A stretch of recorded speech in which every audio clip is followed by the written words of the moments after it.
The world of Sonic is full of a bunch of characters that have unique and interesting designs, and some that have been lost to time. However, there are two characters who did manage to survive being gone for just a short bit of time, and who I think deserve better and deserve to be in the modern games. I am of course talking about Heavy and Bomb. You know, from Knuckles Chaotix.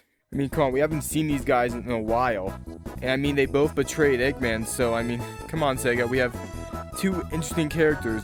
Bring them back. Everyone in the comments right now, put hashtag bring back Heavy and Bomb right now, so we show Sega that we like these characters.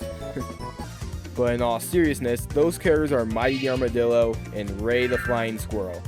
Two characters who have become some of my favorite Sonic characters in the franchise, who I've grown to love a lot. And you know, I haven't seen a lot of videos about these guys on YouTube, so I figured, hey, why not make my own and talk about how much I love these characters and why I think they should be in a modern title. Mighty and Ray first appeared in the arcade game Sega Sonic the Hedgehog, where Sonic, Mighty, and Ray both get captured by Eggman and they have to escape his castle. Throughout the game, you'll have to try to escape all of Dr. Eggman's mini traps, and when you confront him in the game, he decides to self-destruct the island, which causes the players to try to escape the island, and that's basically the story of Sega Sonic the Hedgehog. The gameplay is also pretty weird. You control the characters using a trackball. The more you roll, the faster your characters will go. Now, I personally haven't played this game since this arcade is located mainly in Japan, and it's only available in a few spots in the US, so I can't really say whether or not this game is good. But hey, looks fun. I would also like to point out that in this game, Sonic, Mighty, and Ray all have voices being handled by Japanese voice actors, making them some of the first voiced characters in the Sonic series. Now, the person who created Mighty and Ray for this game was the game's lead designer, Manabu Kusunoki. Now, he wanted to choose obscure animals just like Sonic that would be similar to Sonic in proportions. So he chose an armadillo and a flying squirrel because he thought they were obscure animals. Kusunoki has said that he created backstories for Mighty and Ray, but can't remember them, which is unfortunate because I would really like to know more about these characters, where they came from, and how they became friends.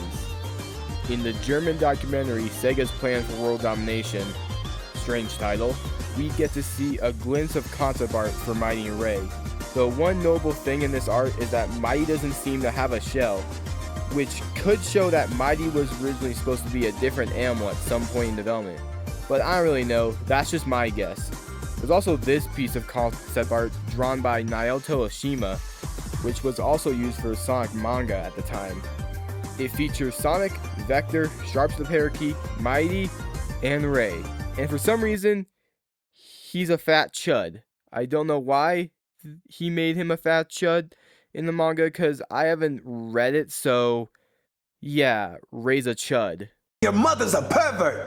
Fast forward to 1994, when a new game started development, and that game was called Sonic Crackers. Weird name, I know. That showed Sonic and Tails playing around with a new ring tether mechanic, which was an interesting concept, and that concept would develop into Knuckles Chaotix for the 32X, which would be Mighty's second appearance. Ray didn't join him this time around, with Knuckles and the Chaotix. Now, one thing to know about Chaotix is that it had a weird development cycle, because if we look at Sonic sprites from Crackers, they look eerily similar to Mighty's sprites, which shows Sonic was supposed to have a wall jump in the game, so naturally, since Mighty was a replacement for Sonic, he would also have this wall jump move. Now, just like Sega Sonic the Hedgehog, I haven't played Knuckles Chaotix, so I don't know how this move plays out. But hey, the game looks fascinating to me, and I hope someday I will play this. When I do, I'll probably make a review about it.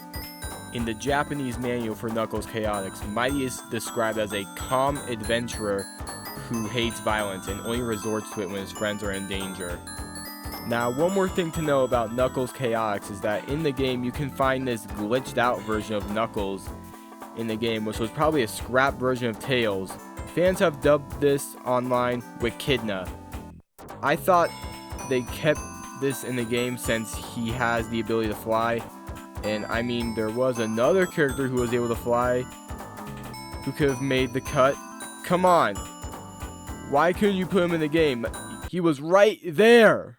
8 years later in 2003, Sonic Heroes were released, and in the game we got the return of Vector, Espio, and Charmy of the Chaotix. No Mighty in sight, though this mainly has to do with all the teams having up to 3 members. And originally, Mighty and Ray were going to appear in the game alongside Metal Sonic as their third partner. Which is very interesting because if you've played Sonic Heroes, you know that Metal Sonic is the main bad guy of the game. So this kind of shows that maybe they were going for a different plot line for Heroes. But yeah, it is unfortunate that these two didn't appear in Sonic Heroes, but that doesn't mean they weren't in any other Sonic media. I'd like to briefly talk about the Archie Comics real quick. Now, in the comics, Mighty was born into a family of thieves, and of course didn't take too long for him to eventually get arrested. Desperate to save them, he meets Mammoth Mogul, and Mammoth gives him the power of super strength. Unfortunately, Mighty couldn't save his parents, which led him to exile himself from his own home. He would eventually find himself in a labor camp ran by Robotnik, with Fiona Fox and Ray. This is where Mighty and Ray become good friends. Now, of course, in the story, Sonic comes disguised as someone and frees them from the labor camp. During the breakout, Ray finds a power stone, which is similar to the Chaos Emerald, which is powering one of the roboticizer machines. When Ray touched it, it sent him to another zone where time flew much faster. Unfortunately for Mighty, he was left all alone again, for now. After he was freed, he would find Angel Island where he met Knuckles and the rest of the Chaotix, where he was depicted as the strong guy in the gang. In the comics, since Sonic Heroes didn't come out, the Chaotix are obviously not detectives. They're more of Knuckles' friends, if anything. 6 years later, Mighty would eventually find Ray, and Ray would become a member of the Chaotix throughout the rest of the pre-reboot. Ray here is characterized as a upbeat, happy-go-lucky kid who faces danger head-on and finds it fun. Ray would also guard the Master Emerald. One time when he was guarding the Emerald with Vector, and there were a bunch of robots,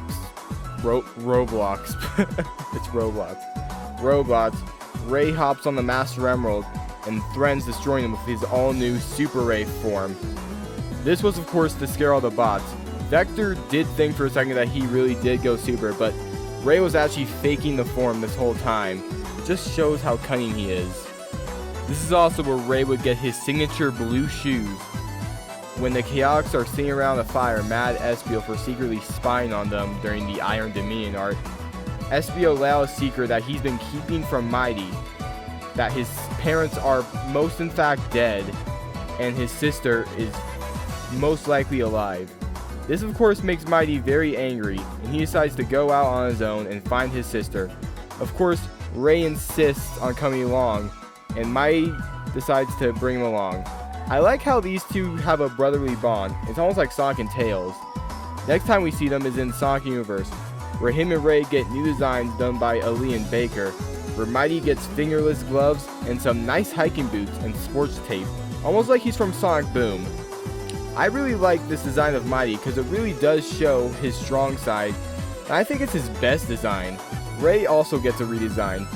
He's a little bit more short, he loses the blue leather jacket, with a blue scarf, his cuffs are blue, oh yeah, he has blue goggles, and we can actually see his wings now. This is also Ray's best design, in my opinion. Now before Mighty goes and meets his sister, Ray is a little bit nervous that Mighty will abandon him. Now, when Mighty does find his sister Matilda, she has no memory nor feelings for him, since she joined Eggman's troops at a young age. This of course left Mighty sad, and even made him cry. While Mighty is being held prisoner, Ray tells Matilda the great lengths he went through just to see her again, and how Mighty would never leave him, just like he did with Ray. It was during this moment that Matilda decides to sacrifice herself for her brother. Gosh, I called her a him. That's embarrassing. Matilda is left with an injury, but she knows that she has two great brothers who she loves very much. The story ends with Mighty and Matilda promising to see each other again. Of course that doesn't happen because, well, the comic got rebooted afterwards. I'm not going to talk about the reboot in this video because I plan to do a separate video about that alone, But Mighty and Ray are also portrayed pretty good here. Aside from the comics, in the games, Mighty and Ray would make a few cameos. One notable such was in Sonic Generation City Escape, where we see a missing poster of him and Ray that says missing since 1993, disregarding Mighty's appearance in Knuckles Chaotix. Now, of course, this led to a bunch of fans demanding that Mighty and Ray come back. Fast forward to 2017, when a little game called Sonic Mania came out, which was a true return to form for the classic series. And the game even got DLC called Sonic Mania Plus, and it came with 2 brand new characters. This is where I got first introduced to the characters as a kid. Getting the DLC for this game and just thinking, wow, these are some pretty cool characters. Both Mighty and Ray both did get some new abilities. Mighty can protect himself from spikes, and he has a cool slam move where he can bash through blocks. My only problem with this move is that it kills all momentum, so if Mighty does ever return in another Sonic game, I would like to see this move come back, but just don't make it kill all of Mighty's momentum. And Ray functions pretty much like the cape in Super Mario World, and I honestly think it's really awesome. Of course, we also got shorts called Sonic Mania Adventures, which both featured Mighty and Ray. And honestly, even though they don't have dialogue in this, they still are portrayed pretty cool. Mighty is an absolute powerhouse and even trades a Chaos Emerald just to save his best friend. And before all that, Ray goes on an adventure just to find Mighty. He's still portrayed as a happy-go-lucky character and the sort of younger brother to Mighty. They even appear in the IDW comics, in the 30th anniversary comic, and other classic stories. And they are going to appear in the 30th anniversary comic. Now, I haven't read all the classic stuff yet, but I have read the 30th anniversary comic, where Mighty and Ray are portrayed pretty much the same way I talked about them earlier. And in this story, him and Ray go on an adventure with Amy to find the Chaos Emeralds and face off against Heavy King again. This was honestly a cool story. We also got to see a couple other obscure classic characters, such as the Hooligans, Metal Knuckles, and even Tails Doll. Oh, and I forgot to mention, after the success of Sonic Mania, Mighty and Ray became popular in the Sonic community. They even got merchandise. I never thought I'd see a day where I would have Mighty and Ray action figures on my shelf. Just look at how much Mighty and Ray memorabilia I have. That's a lot. They have plushes by Jack Pacific and GE now, and a couple of other pieces of merchandise made by other companies. In a 2018 interview with a Japanese magazine, Famitsu, with Tadashi Iizuka, he said to him, Mighty and Ray were sealed characters that would never see the light of day. However, because Sonic Mania was a game full of references, he figured they would unseal them. In that same interview, in the magazine, they asked if we would ever see Mighty and Ray in a modern game, which Iizuka said, Mighty and Ray are part of the classic universe, so if we ever see them again, it will be in a classic game. While Iizuka has said Mighty and Ray are stuck in a classic universe, that does seem to be the case back then, I don't think it seems to be the case now. Now you have to remember that Sonic Team was very different in the 2010s than what it is now and how it handles characters today. I mean, it doesn't handle them perfectly, but hey, they handle them well. Let's take Shadow for instance. During 2010s, Shadow was heavily restricted by mandates, saying that he couldn't have any friends, and he just got this very edgy, too cool for school asshole type attitude, which really didn't fit the character and what he went through. But ever since Shadow Generations, he's been allowed to be cool again, and he actually has friends again. Yay. Anyways, back to Mighty and Ray. Not to mention, during a Tales 2 episode, Sonic, Amy, Knuckles, and Tails talk about Mighty and Ray like they're still out there, and that there are modern interpretations of them. Remember Mighty the Armadillo? Oh yeah! Man, I haven't seen that guy in forever. It's no wonder. He's a lot like you, traveling the world, seeking out new adventures and challenges. Also, Yuji Uekawa made art for Mighty to celebrate Knuckles Chaotix's 21st birthday, and we get to see what he looks like in the art style, just his face. And we even get to see him with blue eyes, just like he did in the Archie Comics. Him and Ray even have skins in Minecraft, modern skins, because they have colored eyes. Mighty seems to have the same design he did before the Sandblast City arc in the Archie Comics, but hey, I'm fine with this. And Ray seems to have the same design he had in the Archie Comics, right before the comic got rebooted. So yeah, I'm fine with these designs. I do find it kind of weird how Mighty doesn't have his design for the fingerless gloves, but hey, I'm fine with this. Also, back in 2023, when Morio Kishimoto was responding to fans on Twitter about what they should do for the next Sonic game, a fan asked if we would ever see Mighty and Ray in a modern title, and he has shown interest in bringing these characters into a modern game.